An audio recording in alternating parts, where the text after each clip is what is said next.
Hey, what's going on, everybody? I was going to make this video about the big three or whatever. I guess the car market that's going on right now. Yeah. I don't even know where to really start. I guess I'll start with Ford and their recalls or whatever. Having over 130 recalls, that is not good on the new F-150s. I mean, that might even, with that and the high prices, that might actually, Ford might actually fail and not get to the Ford. They got to get to 49 first. It's 48 years as the best selling pickup truck in America. So they have to get to 49, then 50, which I don't know. I mean, they might not even be a company in a few years. Same with GM and Stellantis. They'll probably just get rid of Jeep and Dodge and all them. That's what the Dodges, they're pretty expensive too, the Rams.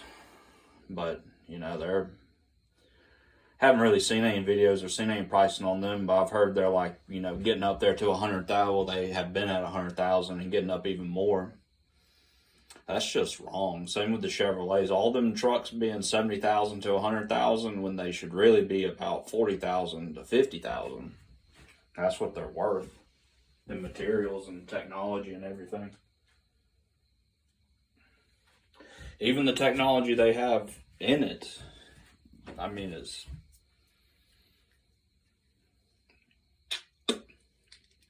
see, basically what they wanted to do was, and Ford has led this and whatever, you know, it is what it is, BMW and whatever. If Ford didn't do it, the European brands were going to do it anyway. But basically, they want to have full, just like the BMW, but I don't want to get off on topic about the BMW, but like on the F-150, they want to have full diagnostic schematics of your vehicle while you're riding down the road. Now, what will they do with them? I don't know. What will they do with them statistics? I don't know. Fuck you over on your warranty. I know that's something GM would do. They'd love to get out of their warranty work, wouldn't they? But then it's General Motors too. You're seeing videos every week of trucks having to have, they're on their second, third engine. I mean, you'd think at some point they would start building these engines right, or just go ahead and just remake the entire engine, rebuild the entire engine from scratch. Nope. That's the kicker about the Chevrolet, is it's using, like in the engine and all that, it's using an old engine, so, but that doesn't stop them from charging just as much as Ford does. Which the EcoBoost, it has its problems too, don't get me wrong, but it does get better fuel economy, so it has that going for it.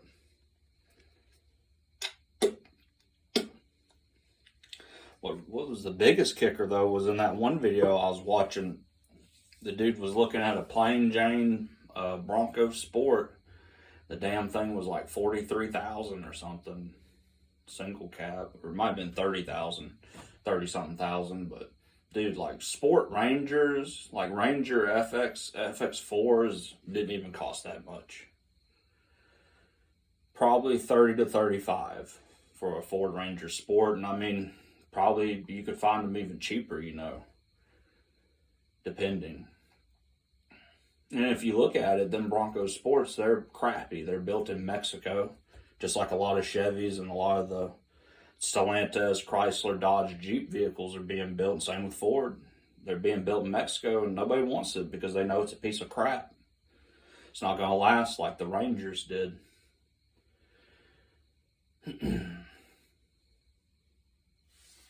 Just have to wait and see, though. Ford, if they want to get to 49, they're just going to have to lower them prices. They're going to have to slash probably a good fucking, yeah, like a, you know, like they're going to have to slash a good 20 grand, 25 grand off them. I know years ago, it was like 2017, 18, 19, I don't remember when, but went and looked at trucks or whatever, and brand new F-150s on the lot, Sport 4x4 F-150s, Larera, it's all of them. They were like 51, 52,000. It wouldn't surprise me if a Sport 4x4 F-150, if they still make them, isn't $75,000, $80,000 now, and that's inexcusable. That's like them building my Ford Ranger, like that Ford truck, or just any fucking Ford from that era, like a Ford Explorer or whatever, building that fucking truck, and then just charging $20,000 more for it. It's ridiculous. Instead of being $30,000, it's $50,000. You know, they're already doing that with the Maverick. You can see the Maverick, a truck that was supposed to be like $20,000 from Ford, is now 30 something, 40 something. Nobody's buying them, so you would think they'd lower the price. No, they're upping it. Because people, they like it. The same with them Chevys. Them new Chevy Tahoes and all the Chevrolets look good. They're good-looking pickup trucks, good-looking SUVs. I have no problem. Besides that electric panel fan they made, that was about one of the most ugly-looking vehicles I've ever seen made. The Chevy Bright Light, I think it was called. Some outstanding naming going on at the Chevrolet department. Fucking A. Thing looks like a piece of junk. It does. You can just look at shit and you can just kind of tell that thing's a fucking hunk of junk. And, you know, it probably is. Just like the electric F-150 has failed. And I think Dodge came out with the Hornet, and it was an electric variant of the Dodge Hornet, a car that they are crossover. I don't know. I think it was a crossover built in Mexico. Failed terribly. Nobody even knows about it, right? Just like that Chevy van, nobody will really know about that until they start seeing them down the road. Yeah, the electric programs are huge fails, and that's really the government's been pushing at that. And people are scared of, you know, China and other countries overtaking us in the electric thing or whatever. I mean, they need to get back to building their gas fucking passenger trucks. They're not work trucks no more. They're passenger trucks. They need to get back to building the passenger trucks actually reliable. Inexcusable having steering wheel drivetrain problems on the F-150. The Chevys, the engines are blowing up in the Chevrolets. The fucking, you know, they're having drivetrain problems too. You know, the Dodges, the Rams were doing all right, but they got rid of the V8, so now nobody wants them because they got the V6s in them, and they stupidly got rid of them across the whole line. So they quickly started putting some back in, but you know, they're not going to have what they had before. Before it was probably 70-30, 70% of the Ram trucks were getting a Hemi. You know, whatever variant Hemi it was, a 5.7 or a 6.2 or the Hellcat 6.4, you know, whatever. And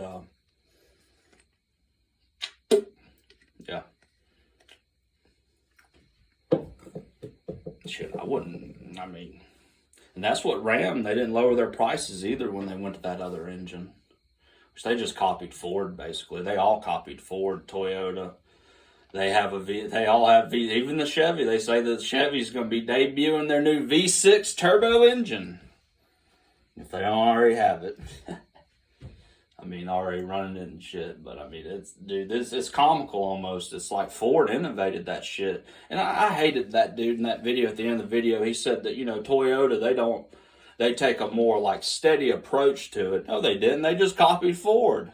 They just went, bought an F-150, back engineered that son of a bitch, and boom. You can tear down the Toyota. It's a 3.5 too. No shame from the Japanese, right? At least the Dodge and the Chevy, they made it a different, like a 3.7, or the Chevy's going to be like a 3.8 or something. At least it's a different size, right? It's 3.5. Break them. You can break both the engines down. Identical. Fucking identical. They copied Ford. They copied the EcoBoost.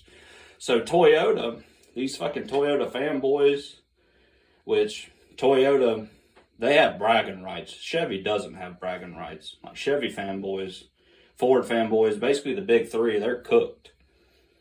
Toyota will survive because they sell a lot of vehicles around the world. Like they don't really... North America is a huge market, but they're not going to be selling Toyota Tundra and Toyota Tacoma trucks for that pricing. Like 70, 80 grand for a fucking Tundra? with a EcoBoost engine in it? Like, no. Then the Chevy, you know, you think, oh God, you know, Chevy, they still got the 6.2 and the 5.3 liter V8 reliable. Nope. The 5.3 is having lifter problems. The 6.2 is having roller bearing problems. These ain't just regular problems. These are catastrophic failure problems that these Chevys are getting sometimes 3 engines. They're on their 3rd fucking engine. I mean, at some point, I mean, you'd think that they would, like I said earlier, they'd start building them engines right. But nah. They don't care. I hope it's not what I think it is. And it's a plot to basically discredit their V8 in a fucked up strategy to boost the sale of their electric Silverado. Nobody's buying them either. It's a piece of junk, $100,000 piece of junk. It's another one, you just look at it, you can just tell it looks like it don't look good. Maybe if they made it look good, people would buy it. They would actually buy the electric truck, but I mean, now they might be forced to, right? If they want a Chevy. I feel bad for the fleet sale guys, the workers or whatever, a guy that's his livelihood, you know what I mean? They're playing around with people's livelihoods here, Chevrolet and Ford is. That's what I don't like. That's why Ford, all the work truck F-150s got the 5.0. Not because they wanted to put the V8 in it, but because the EcoBoost was failing in the work environment. The turbos are getting clogged up. The variable cam timing's failing. The engines are getting sludged up at 100,000 miles because the oil change, the oil they're running ain't right, or you know, who fucking knows. I truly believe if you do an oil change every 3,000 miles, that engine will not sludge up, the EcoBoost. But that's not the oil change interval. It's, you know, now it's like 10,000, 15,000 miles. Just keeps going up because they want the premature fail. At least the 5 liter is still naturally aspirated, so it doesn't have turbos that will fail. You know, the Toyota one, the turbos on it might last longer, yeah. But I mean, Ford was using Borg and Warner, which I don't think they're using Borg and Warner no more. You can't really get any better than that. I mean, really. When it comes to, you know, turbos and stuff. I mean, probably Summit Racing or some shit like that. So, I mean, Ford. But I think Ford went away from it. And I know Chevy's using fucking in-house GM-built turbos that are failing left and right. On the Chevrolet 2.7 liter inline 4 that they are putting in their 2500 Silverados.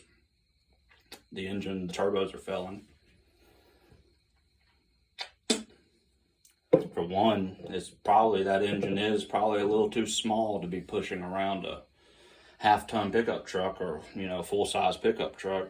But, yeah, they don't fucking care. Chevrolet, Ford, none of them care. I always thought the 2.7 V6 was a little underpowered, and it was. You can't even find them engines in the work trucks no more. That's how bad they were. It was supposed to be the future, the EcoBoost, them little engines. It still kind of is until, I guess, electric really takes over, because they're, like I said, they all copied Ford. They all got little turbo engines now. And it's not like Ford invented the turbocharged engine, but they perfected it, I would say.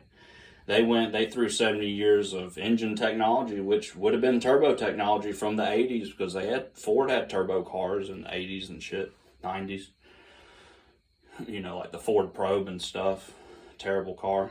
But, you know, the engine has variable cam time and yada yada. It has all these things that just the older engine, like the 6.2 Chevrolet, doesn't have. Now, it does have that cylinder deactivation, and that is probably what is making that engine fail at the root cause. And they could simply, you know, reprogram it. It's all computerized. Reprogram it. Get rid of it. Nope. They want it to fail.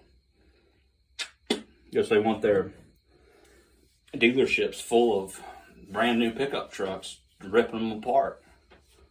That's the kicker, though, is what people don't understand. They're having to get that 6.2 liter out. It just doesn't come right on out. Oh, no. You gotta literally break the entire front drive suspension down. Everything. You gotta break it down. And then only will it come out. Now, it doesn't lift out of there like an old 1980s Chevy now.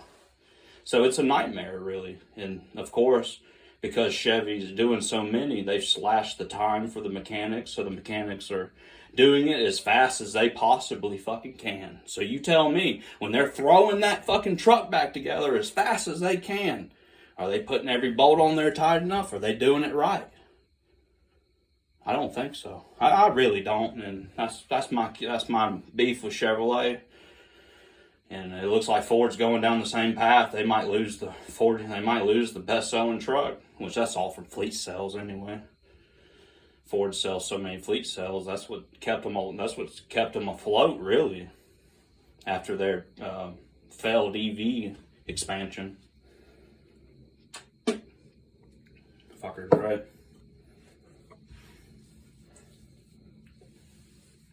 That's the kicker too. All these, I don't know about Ram. I don't think Ram's having that much problems, but they will, because that's a new engine, them turbo engines, so they'll have problems. The same problems Ford had, kind of. So, you know, and that's the kicker. These trucks, they're basically pieces of shit. I mean, they're garbage, and they want 60,000 to 100,000 for it, and people can't afford it, so nobody's gonna buy that shit. I mean, that's getting into the range of like getting a BMW or some shit like that, which they've went up too, but, you know, like the dude said in the video, status symbols. Fucking status symbols. That's what they've turned into. Passenger vehicles are what they are. They're not work trucks no more. You take an old F-250 dually from, let's just go back to the 90s, right? With a 7.3 liter turbo diesel. That truck will outwork the brand new Super Dude, the $107,000 fucking dually, you know. And here's another thing they don't do anymore that Ford and Chevy and all them used to do. They used to build cheap dualies. They used to build dualies that had cloth seats and yada yada. They don't do that no more. The only dualies that are built are top of the line, King Ranch, Lariat. Now, in the work, if you have a fleet card or whatever, if you can get your hands on a fleet truck, they might be plain Jane, but the ones on the lot that you can buy, or whatever a regular person can walk on and buy, yeah, they're going to be expensive because they're status symbols. It doesn't make no sense to me, because a truck like that dually is so big, right? It's such a big fucking vehicle. Why would you want that to fucking, you know, if you're not, if you're not working with it, why would you want to ride that around in parking lots and stuff? It's, I don't know. A status symbol. Put some nice white paint on it and pop out the fender flares, and I guess that's an extra $50,000.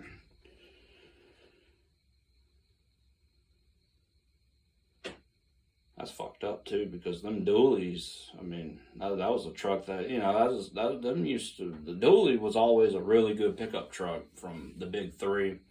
That's something that they've took and turned into a Ford Raptor, basically. You know, put a high output diesel. Why does it need a high output diesel? You know, it does need it for towing, but the people that buy it, they're never going to hook a 30,000 pound fucking cow trailer to it. Hell, the farmers, they probably can't even afford that shit no more. Have to fucking mortgage the house to buy a fucking work truck for their farm. It's fucked up. Yeah, this video is going on 20 minutes though. I'm just going to go ahead and end this by saying this, really. If they don't slash them prices and they don't start building them right, they're going to get, it's over for the big three. They've already gotten taken over all over the world by China and the Chinese cars or EV cars. So, I mean, what happens when the Chinese cars finally meet our road standards and they can sell them? You know, they're barring them right now, the government is. But, you know, they're barring them like when they barred the small Japanese pickup trucks in the 70s or whatever. Because people realized that the Japanese small pickup trucks were way better than anything that Ford or Chevy built.